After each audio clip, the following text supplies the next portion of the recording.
you. I can try to repeat it if you don't hear any questions, and Arthur's happy to have questions during things. Yes. So we can hear you. Okay, that's perfect then. All right. Well, thank you so much, and hello to everyone in the Waterloo Center for Astrophysics. I want to say that this is truly an honor to be here today, giving you this talk. I really hope I can come and visit Waterloo soon. It's one of the places that I want to meet the most. And so, as Mike has introduced today, I'll be talking to you about developing a generic field level inference for full sky cosmological fields, which is something that I hope I can convince you is a very promising approach to cosmological data analysis.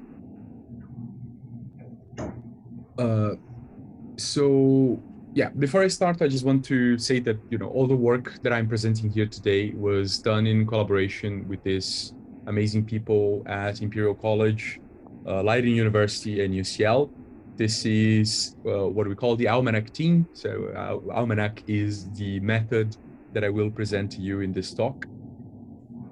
So before getting into the details about field level inference, I just want to give a quick context on this work. So for the past few decades, we've been privileged to explore an extraordinary wealth of cosmological data with unprecedented quality and precision. This is, indeed, as we call the golden age of cosmology, but there is just so much that we can learn from the same data. And this era of stage 3 surveys is nearly over. So these surveys have played a crucial role in consolidating our understanding of a universe that is dominated by dark energy and dark matter. And additionally, we've been able to take our understanding to new depths, pushing beyond these traditional limits of lambda CDM, and even, for example, uncovering fresh insights into some mysteries that lie beyond the standard model of particle physics.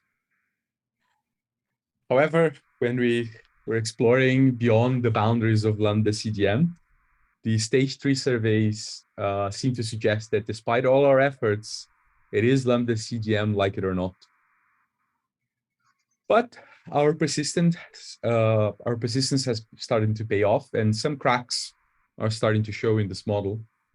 The differences in the Hubble constant and the growth of structure parameter between the early and the late universe seems to be the first signs that there might be something beyond the lambda CDM model, or that we need some new data for a closer examination, or, and this is the subject of this talk, that we may need some more sophisticated analysis tools. But of course, these tensions are not the only signs we have that there's something interesting coming on. So now we find ourselves at this pivotal moment in cosmology with the imminent first light of stage 4 surveys, and some like DESI are already collecting data. The improvement in both the quantity and the quality of the data will far surpass what we have seen with stage 3 surveys. And just to give an example from some surveys that I am involved, ESA's Euclid satellite and Vera Rubin's LSST will both survey billions of galaxies across a wide range of redshifts and over a large portion of the sky. So exploring stage 4 data will require the next generation of data analysis techniques, breaking away from outdated assumptions such as sky flatness, Gaussianity, and other approximations that we've been making in our analysis. Right, so I want to shine a light on these two surveys, not only because I am fortunate enough to be a part of them, but also because they truly stand out as exceptional weak lensing experiments, which is my current main area of interest and also the main subject of this talk. So for those who might not be familiar, I'll be briefly explaining what weak lensing is, which is also known as cosmic shear, and what kind of cosmological knowledge and insights we can gain from it. So apologies in advance to those who are already experts in weak lensing. You can go check your emails for the next couple of minutes or so. So since the presence of matter bends the path the light takes to travel between us and distant galaxies, the shapes of the galaxies in the background will be slightly distorted by the presence of dark and baryonic matter between these galaxies and us. So by investigating weak gravitational lensing, we can probe mostly the S8 parameter, which reflects the total matter density content of the universe, or omega matter, and the amplitude of matter density fluctuations, sigma 8. Right? Omega matter is something that we can have a very good intuition of how it affects the universe, but I want to show you in a more visual way how does sigma 8 affect the late universe.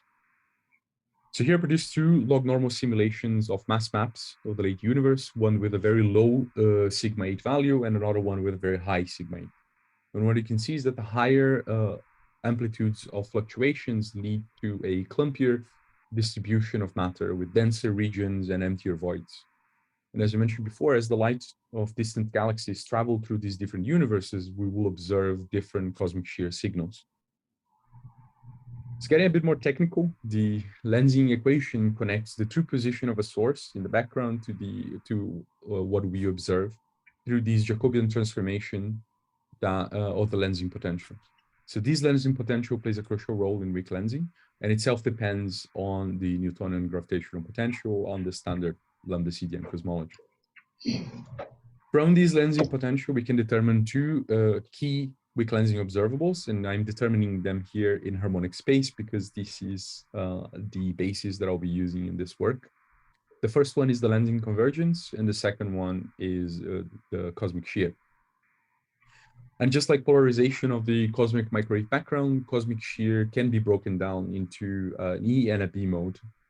And it's important to mention that in the standard model cosmology, we expect no B modes to appear for a cosmic shear analysis.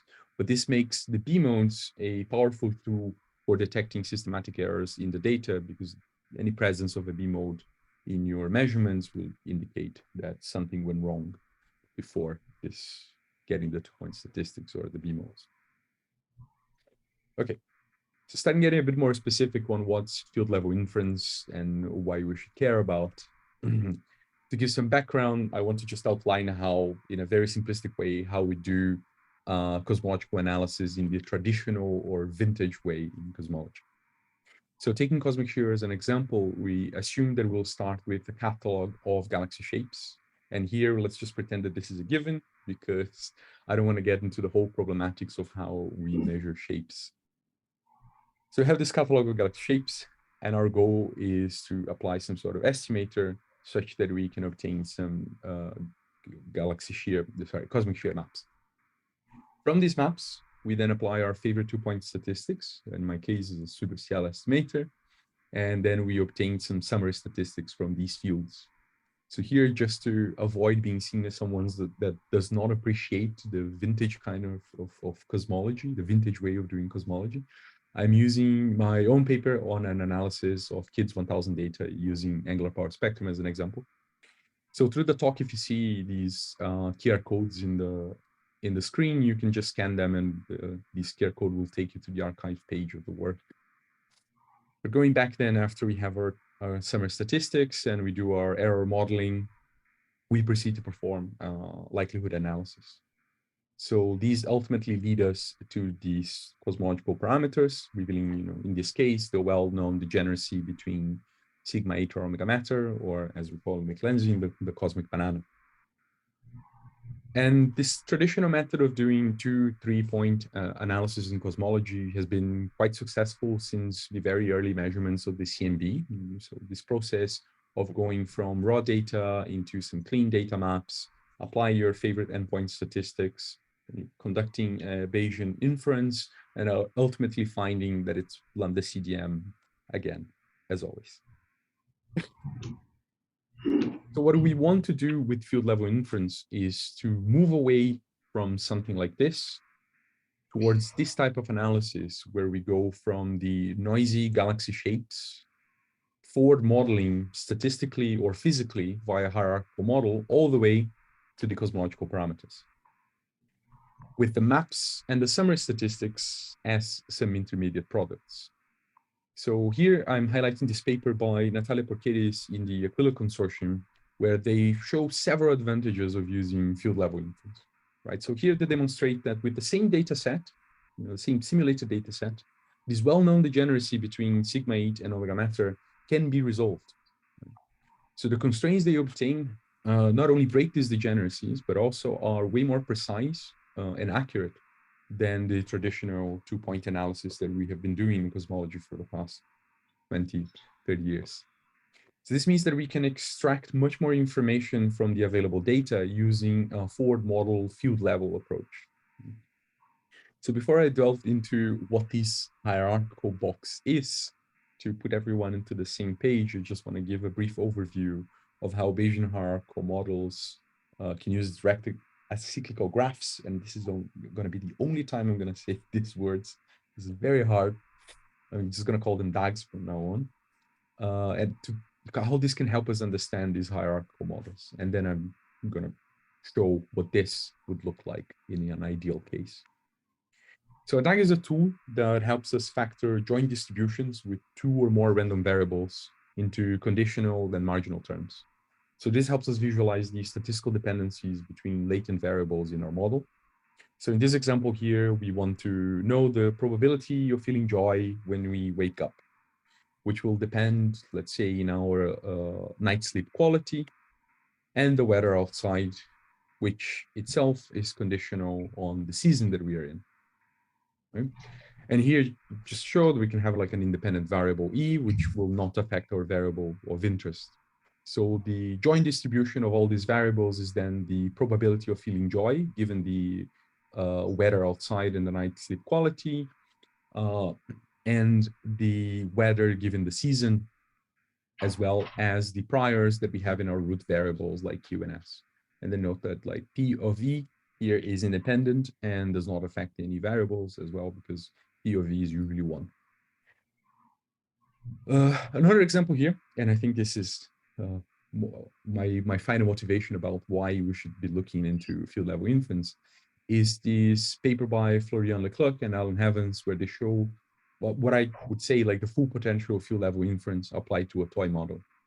So here they illustrate this simple hierarchy of latent variables in which the field depends, and they compare it to a traditional likelihood-based analysis using the two-point statistics, as well as these simulation-based or likelihood-free inference approach.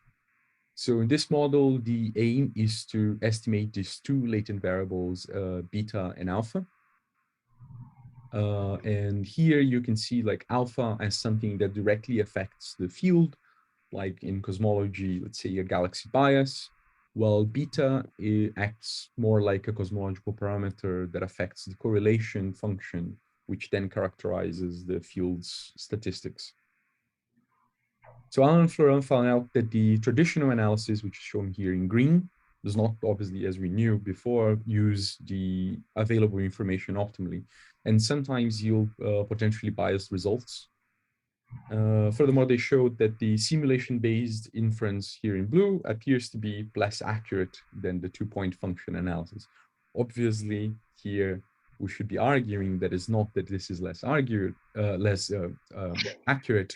It's just that the traditional analysis is making very strong assumptions about the likelihood of the data, while the likelihood-free or simulation-based inference is not.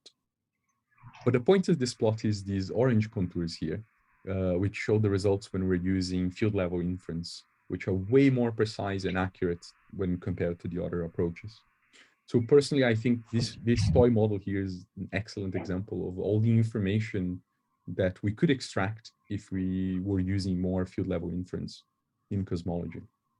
And so going back to that hierarchical model for recleansing that I showed before, the end goal would be to transform this little box into this very complex model here. Well, before modeling all the systematics and galaxy characteristics together with the cosmology in all the way into the data that we observe at the pixel level in the sky in a fully Bayesian manner. So this DAG here was first proposed in a seminar paper by Justin Olsen and others. And as they showed in this paper, for modeling all of this is very, very hard to achieve.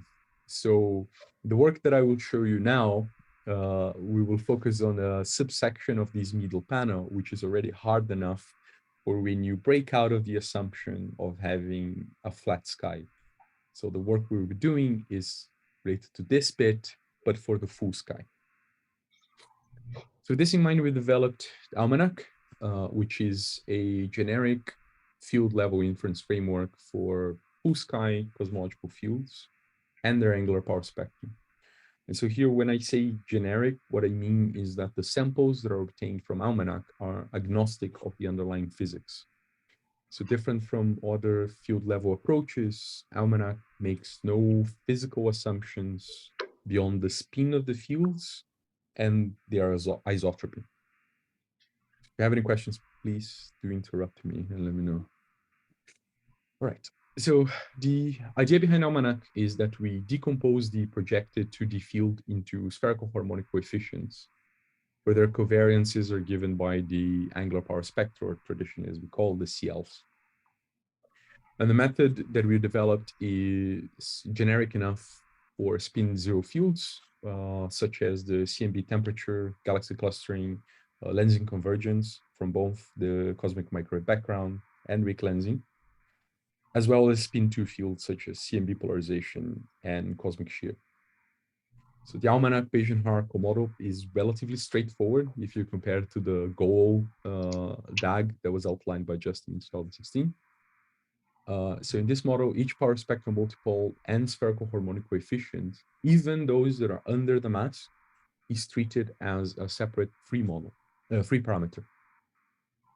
This then can be shown through this posterior distribution of the ALMs and the CLs, which will obviously take into account your noise in the data. And so you're forward modeling all of this into the data in your pixel. So we can break down this posterior distribution by going up in this hierarchy. So we start with a flat prior on our CLs, on our angular power spectrum. Here, this key coefficient, if you equal to 0, all you have is just a constant prior.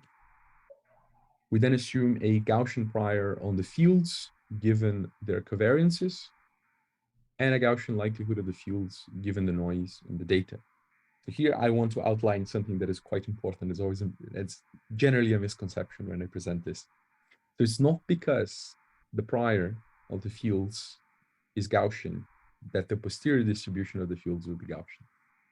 Or sufficiently high signal to noise case, which is what we expect for stage 4 surveys like Euclid and LSST, even if the data displays, even if the prior is Gaussian, if the data displays a significant level of non-Gaussianity for that signal to noise, we will be able to detect with this modeling. And so going back, if you're counting the number of parameters in your hand, you should have gotten something around 10 to the 6 to 10 to the 8 free parameters, depending on the number of tomographic bins that we are taking into account in the resolution of our maps. And this leads to the interesting problem of how do we sample such a high dimensional posterior? Right. So the most suitable alternative is to use a Hamiltonian Monte Carlo approach, which views the negative log posterior as the potential energy of a dynamic system that is then evolved using a leapfrog technique. These leapfrog integrators are symplectic integrators, which help us maintain detail balance in our chains. So Hamiltonian Monte Carlo operates by kind of like simulating the evolution of a particle in n-dimensional orbits with varying momenta at each new step. So after you evolve the system with a different kick, let's say, at each step, we apply a Metropolis-Hastings acceptance criterion that is based on the system's energy loss. So if you do your Hamilton's equations evolutions with your leapfrog, and you end up at a place where you lost energy, you will reject that point with a certain probability. And this is the extremely fast way of sampling high-dimensional posteriors. However, it requires you to be able to calculate almost analytically, in our case, the gradient of the posterior, which is for this kind of problem something that is trivial.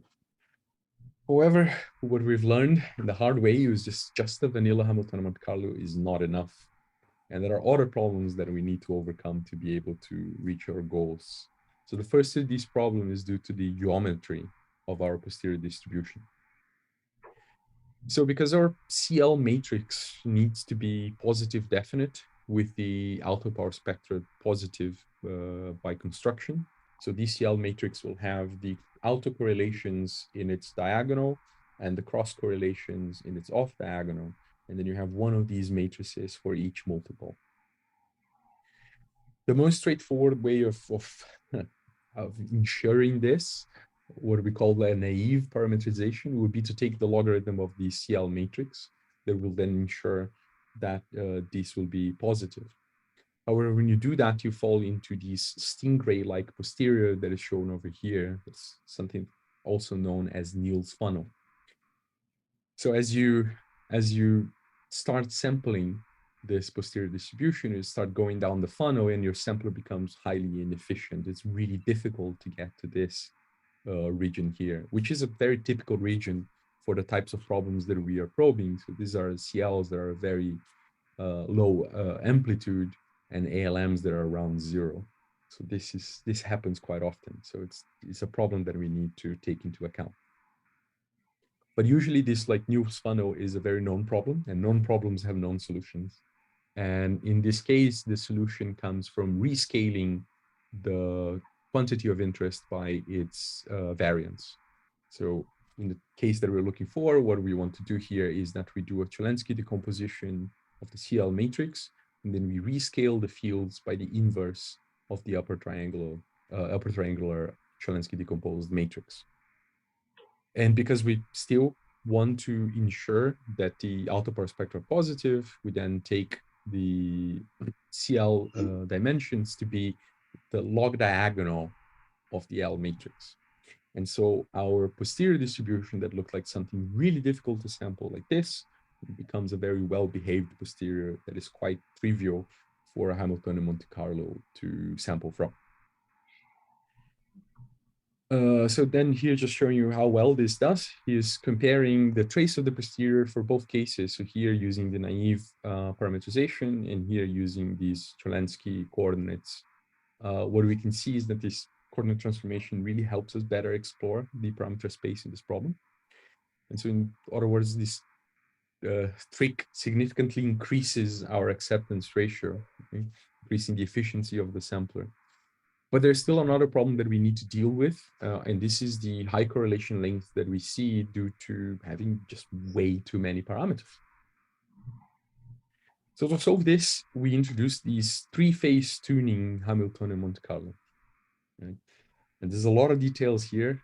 I'm going to try to be as clear as possible, but if I say anything that is confusing, do let me know.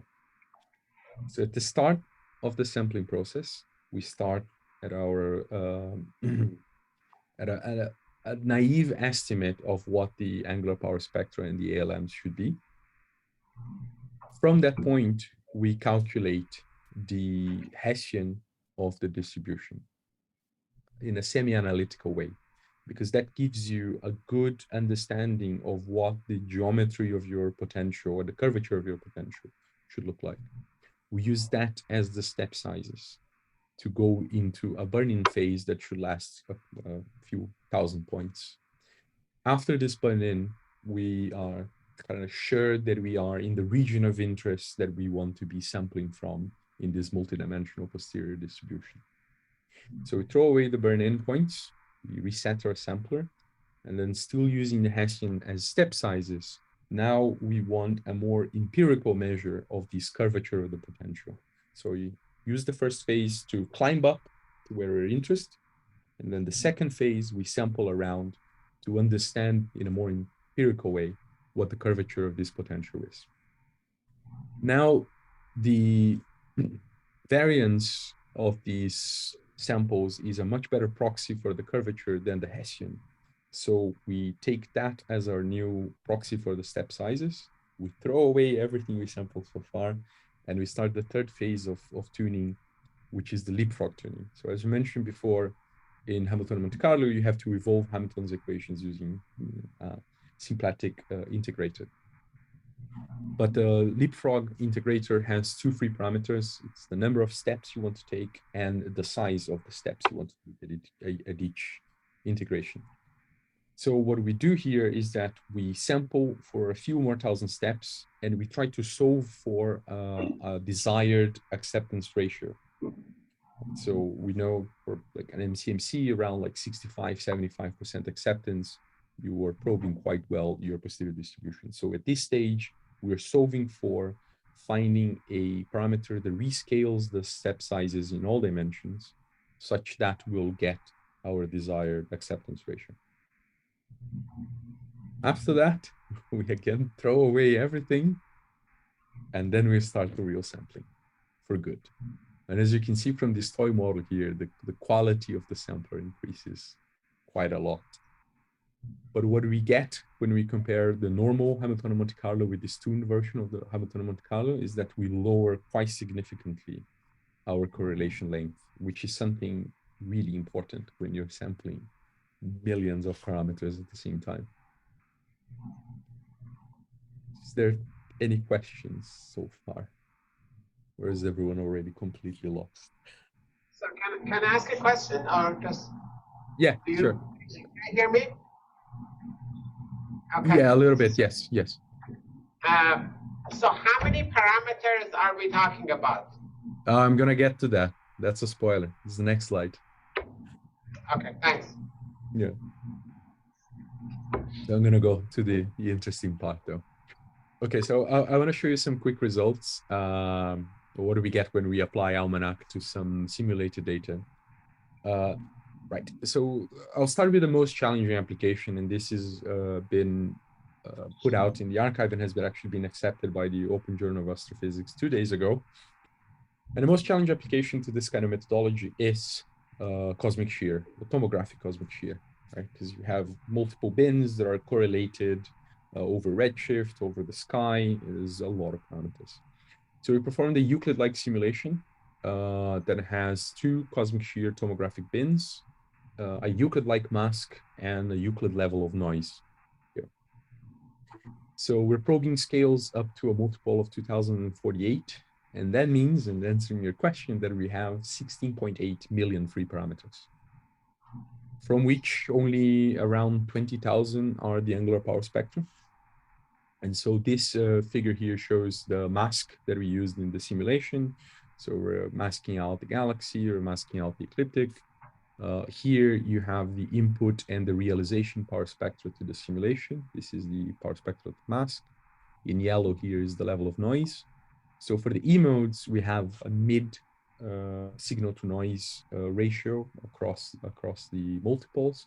But for the B modes, we have a very, very, very low signal to noise. So this is order of magnitude below what we have as a noise. So, okay. Before commenting on this figure, I just want to make a clarification, right? After you run Almanac for a few 100,000 samples, the final output of this method are samples from a multidimensional posterior distribution. Right?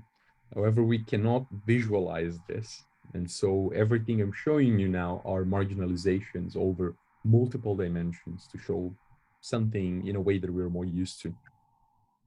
So this figure here, we marginalize over each individual multiple to display the constraints that are obtained from Almanac that are represented here in the blue shaded regions. So the darkest one is the 68%, and the lighter one is the 95% confidence.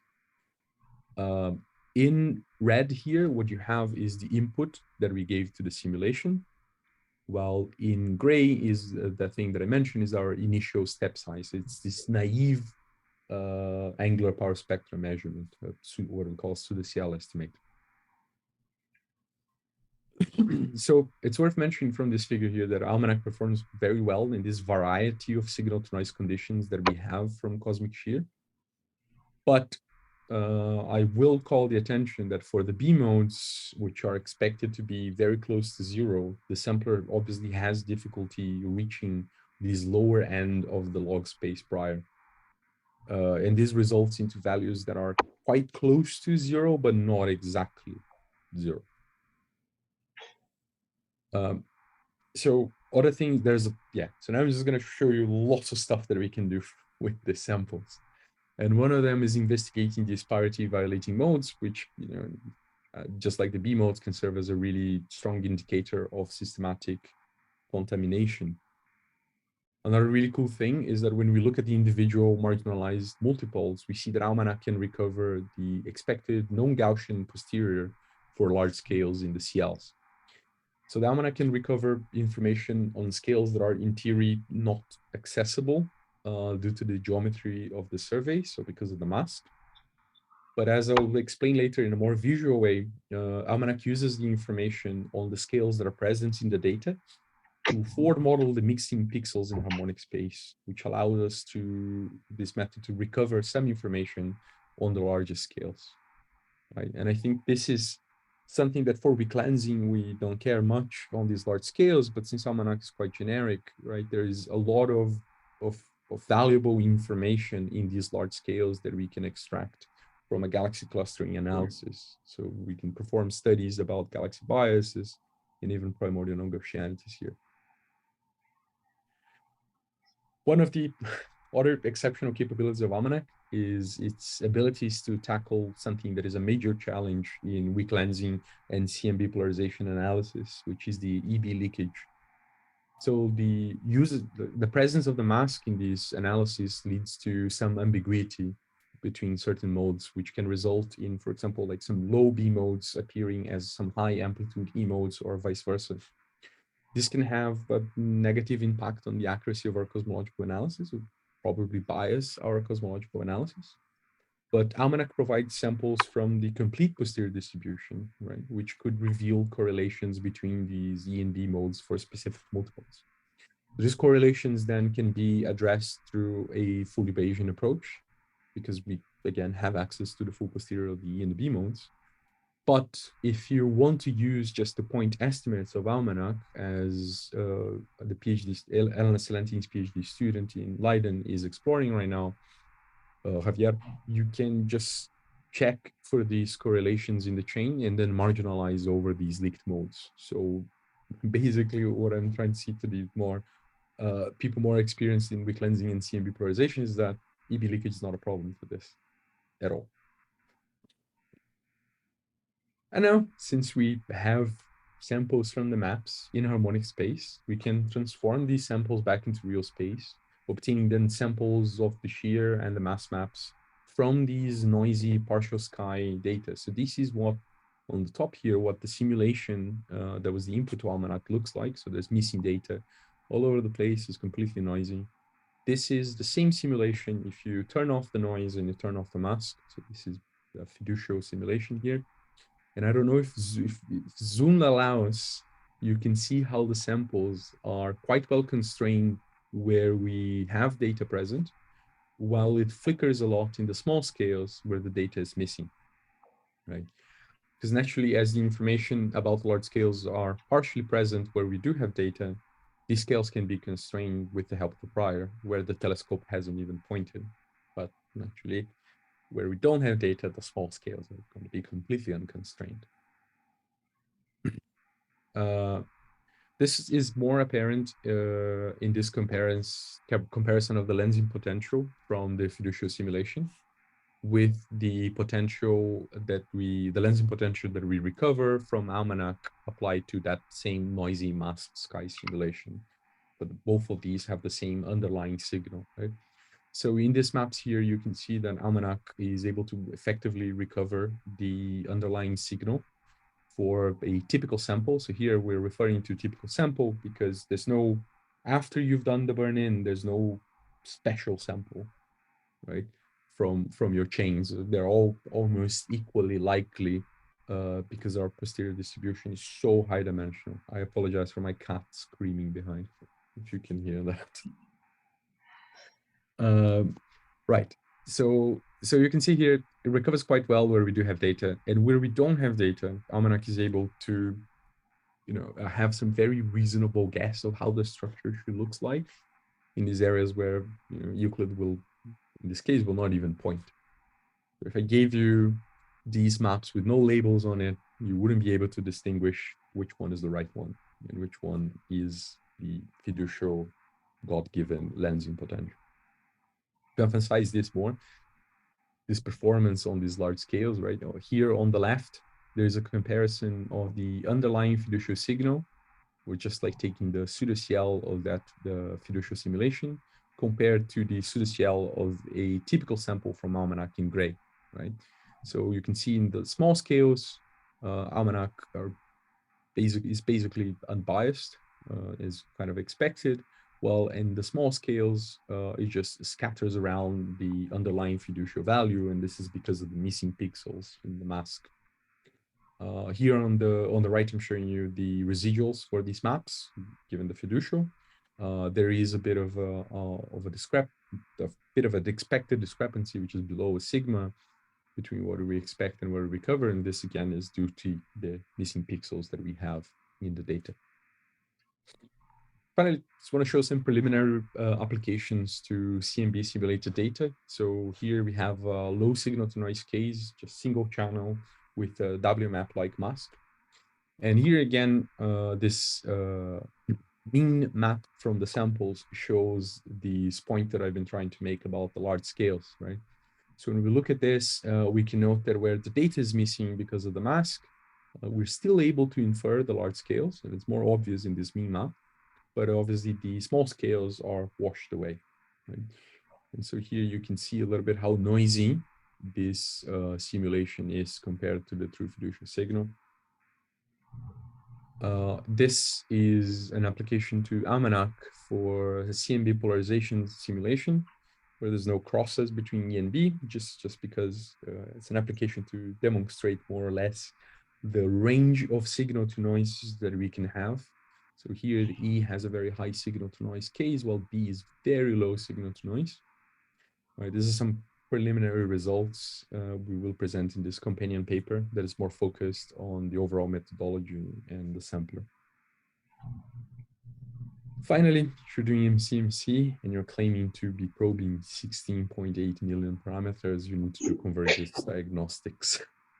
So we've ran a plethora of convergence diagnostics from checking the trace of the posterior to analyzing the fraction of missing information, which from our experience tells you how well you're probing the phase space of parameters, as well as how good your particular parameterization is for the signal to noise you have in that data. Checked the Hansen diagnostics, and basically explores how well the parameters are shifting, how well your gradient in your posterior is exploring different areas. On the Galvin-Rubin test shows that our convergence is actually quite good from that perspective. And for those who are curious, we have like an effective sample size of 165. This sounds not a lot, but for hierarchical models is quite good compared to the rest of the literature.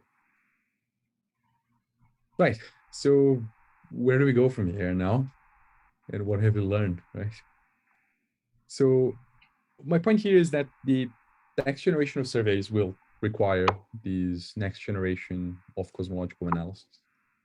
The field level inference is an optimal way to extract cosmology, and Almanac can recover the full sky posterior for high resolution maps and angular power spectrum. We retain the ability to perform systematic contamination checks like EB leakage, the parity violating modes, the B modes, and we can, by construction, infer the largest scales that are accessible in Euclid and LSST, for example, including their full marginalized posterior. And obviously, as a cool byproduct, we can now infer full sky mass maps with some well-educated guess where we don't have data. And I think this will be, there's a plethora of new science that we can start exploring now from these samples. So what's coming next is that we're finishing this paper on the sampler. There is applications to stage 3 survey data like DES that are coming. So this is a method obviously that struggles quite a lot if you have a very small portion of the sky. So we need surveys that are observing quite a large fractions of the sky. PhD student Javier Laferrui from Leiden is performing some tests on doing cosmological analysis from the point estimates. And we are also developing a method to perform a cosmological analysis using normalizing flows. And finally, most interesting, so mostly Alan and I have been working on using these Almanac samples to probe primordial non-Gaussianities for reclining fields. And that's it from me. Sorry if I've been too fast. Thank you.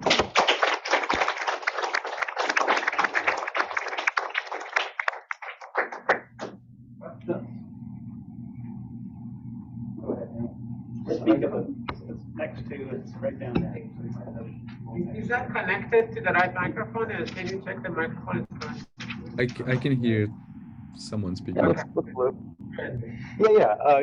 great talk. So I was just curious if you could say a bit more about the search for non-Gaussianities. You know, like the method you described seemed to involve as parameters things like the elements of the covariance matrix. So if you wanted to search for non-Gaussianities, would you similarly have to somehow parameterize like the bispectrum or something? So you can, there are several things you can do, right? Because you have samples from the ALMs. With this technique, you can you can construct samples of the bispectrum, for example, very easily from this, because you just have ALM, so you just need to do ALM, ALM, ALM, and then you convert your map samples into bispectrum samples. But when you generate these ALMs, my understanding from what you said, was that like in some way you're like forward modeling almost. The realizations, and that forward model involves, some sort of model for for the covariance, right? Did I understand that correctly or not? Sorry.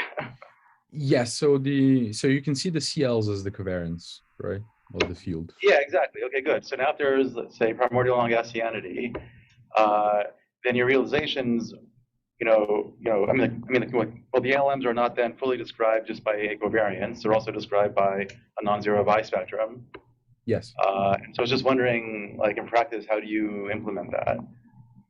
So that statistics will come through. Yeah. So the ALMs are not only described by the CLs, right? There's also a condition in the data, given the noise. So if there are non-Gaussian, so if the underlying field is non-Gaussian in this hierarchy of parameters here, you will start excluding samples that are too Gaussian in this case. So you can see the cosmological, the CLs here as just the parameter that you could use for extracting cosmology, but they're not the only thing that are describing the fields. Right, you also have the fields themselves, the data, given the noise. I see. Okay. So a related question, maybe the prior is Gaussian then? So the prior, your first thing, pi of c, is that a Gaussian assumption about the covariance? No, this is a flat prior. This is a flat prior. But this from all the priors in this problem, this is the least important of them. Because obviously, if you want to extract cosmology from the CLs, for example, then you would have a more physical prior on the cosmological parameters. And then this just becomes a delta function between the CLs you will obtain from a Boltzmann solver that then come from your cosmological parameters priors into this one.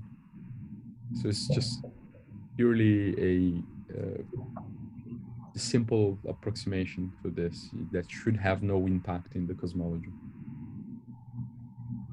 Does that make sense? Sorry. Well, the final posterior is going to be a mix of your priors and what the data say, right? Yes. So how important it is depends on how good the data is. Yes. That is true. It's always true, right? Yeah. I'm just trying to get confused about, because we know things are not Gaussian, even forgetting about non-Gaussianities, primordial non-Gaussianities, they're not Gaussian on small scale, so that's another scenario where... That's his point, I guess, right? I mean, like he's saying that in like the high signal to noise regime, the non-Gaussianity present in the data will then just manifest in the samples. Right, but it still should drive you towards in the direction of Gaussianity and bias you slightly, I would have thought. Could be the case. This is something that we will be investigating more firmly with more complex simulations and stuff. We do think strongly there is no reason to worry about it, but it is something we will demonstrate. Let's put it that way. Okay, thanks. Alexa? Hi, this is Alexa Viom. I'm a postdoc here at the WCA. I'm just wondering if you could comment on what this more sophisticated treatment of the sky, what relevancy it has, if any, on the systematic problems that seem to be cropping up in weak lensing. Particularly, I'm thinking of the lensing is low result and the potential of assembly bias and the galaxy halo connection being more complicated than we might otherwise want it to be. Yeah, so the assumption that we mostly break out from in this approach, one is that you can fully describe the field with the two-point statistics only, or 3-point statistics or something. This is something that we are breaking out because we do have a likelihood that is directly on the field given the noise, and the sky flattening, right? So I think mostly these effects that you mentioned so far, we're agnostic to it. They would all depend on how you extract then cosmology from the samples that you get from this. Okay, but then, Yeah. so, I mean, does this different treatment change like the discrepancies that are arising among the different models and among the models and the data, like to the point where are those like are those still relevant issues, or like Yes. how? Yes. Yeah. Okay. Yes. No, these are still relevant issues because these are on the this is on the side of measuring things, and I think the issues you're mentioning are more in the side of modeling things. So what we're trying to measure here is to produce a full posterior distribution of the fields, and as a byproduct as well, their covariances, such that once you have a modeling, you use these samples in a full Bayesian hierarchical way to obtain the cosmology. Naturally, what we expect is that because you're using more information, you will be able to hopefully break some degeneracies like Natalia showed with Borg, or to at least obtain more precise and accurate measurements. Okay, then just to put a fine point on it, the first PGM that you showed that had the different columns of cosmology and galaxy and the relation early on in your talk in the vintage cosmology slide, yes, referencing the Ansline figure, that your new model is still like on the galaxy side of things, you're using like halo occupancy sham like standards, and so that okay. I don't know what I am. So the samples that we get are completely agnostic to how you model anything. So okay. This is, so I'm giving you samples from a full posterior distribution, right? And then what the next step is, all right, now from these samples, how do I extract cosmology? And then is at that stage that you do make the assumptions, right?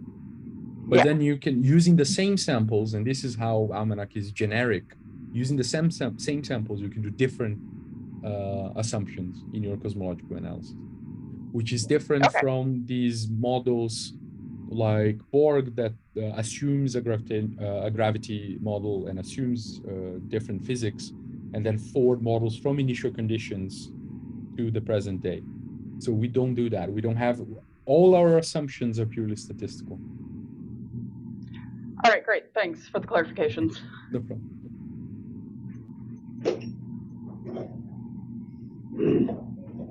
Dinesh again. So the hard course I need to get. I feel there's some disconnect between, what you presented and, I think some of these questions, because, everything that you had here assumes Gaussian statistics for the random fields, but all the nonlinear physics are non-Gaussian. So that means that there should be a systematic bias in what you do if you're trying to get at nonlinear physics. Okay. So I will. So that I G will. function, that the G prior you have on A, it's Gaussian. Yes. So then it misses nonlinear physics, right? So don't you think that should be modified somehow? My initial educated guess is that no, because in small scales, even if things are non-linear, you have enough data, right, to be insensitive to the prior. So this is a prior, right? So just to give a crude example, it's not because you use a flat prior in a cosmological analysis that cosmological parameters is going to be flat, right? And this is something that is quite reasonable to assume because. Sorry, go ahead. Yeah, this is something that's quite reasonable to assume because you have at small scales, you have so many M's for each ALM, right, that you reach the central limit theorem.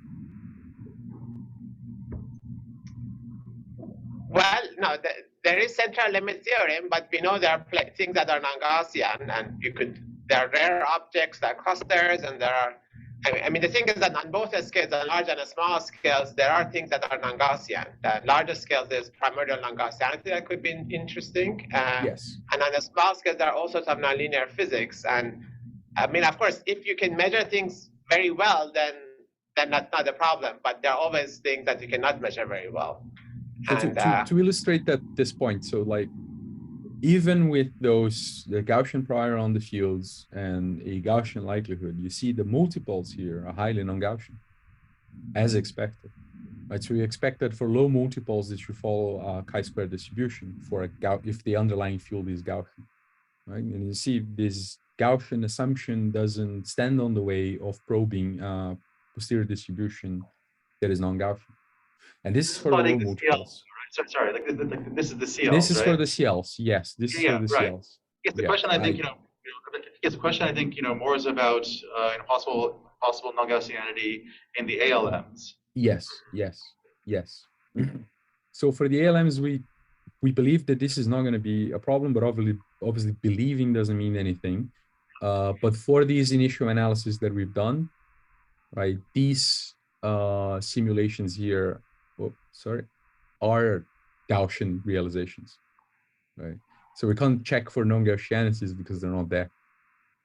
Yes, that was my question, right? I mean, yeah. Right, like, so in this initial tests, these are Gaussian random fields, but we've done some tests with log normal fields, for example, and we didn't see anything that concerned. But there is ongoing checks on this, for sure. Yeah, sure, right.